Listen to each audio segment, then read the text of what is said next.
ન્યાયના માટે જે આ પ્રકરણ થયેલું છે 11 તારીખે 11/7 આજે 21 દિવસ થયા છે, મને જે ન્યાય નથી મળ્યો, જે બલદેવનાથમાં FIR કરેલી હતી એ FIRની માલિમકાથી જે અમને નામ આડાવડું કરી અને મેં નામથી કાઢી નાખ્યું તો ગોટાળા ચડાવ્યું છે.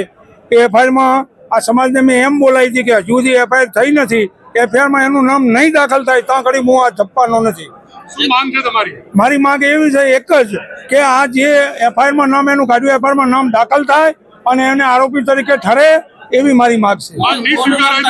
માંગ નહીં સ્વીકારે તો હું અહીંથી ગાંધીનગર જઈશ. આવીને અમે દસ્તાવેજની ચાલન આવી રીતે ફરી ભેગા થઈ અને ગાંધીનગર રહી અને મારો ન્યાય નહીં મળે તો ઘડી મારી લડત આવી રીતે ચાલુ રહેશે.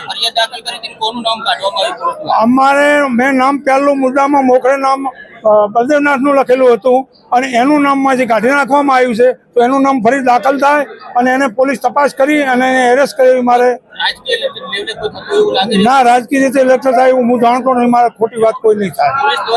પોલીસ દ્વારામાં ગમે તે થતું હોય, પોલીસ દ્વારા કર્યું છે એને ગમે તે પોલીસનો ઇશારો હોય.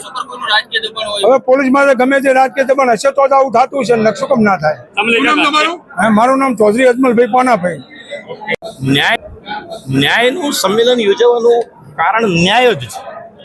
જ્યારે ઘટના ઘટે છે, ભોગ બનનાર પોતે પોલીસ સ્ટેશનમાં જઈ અને કહે છે, વિડીયો એના ઘટનાના પુરાવો પણ છે, અને છતાંય પુરાવા હોવા છતાંય પોલીસ પ્રશાસન ઘટનાને મૂળભૂત રીતે લેવાની જગ્યાએ ફરિયાદમાં વિવરણ જે કરે એ વિવરણમાં વિસંગતતા રાખે તો સ્વાભાવિક રીતે ન્યાયની માગણી કરવા માટે સમાજ નીકળવાનો છે.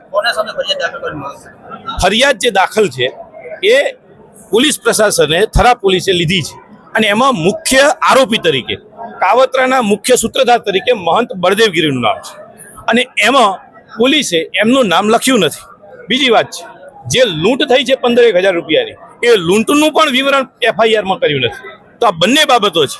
એટલે સમાજની માગણી છે કે મુખ્ય સૂત્રધાર જે છે એમનું પણ ફરિયાદમાં મુખ્ય આરોપી તરીકે નામ લેવામાં આવે અને લૂંટ જે થઈ છે એ લૂંટને પણ ફરિયાદમાં દાખલ કરવામાં આવે.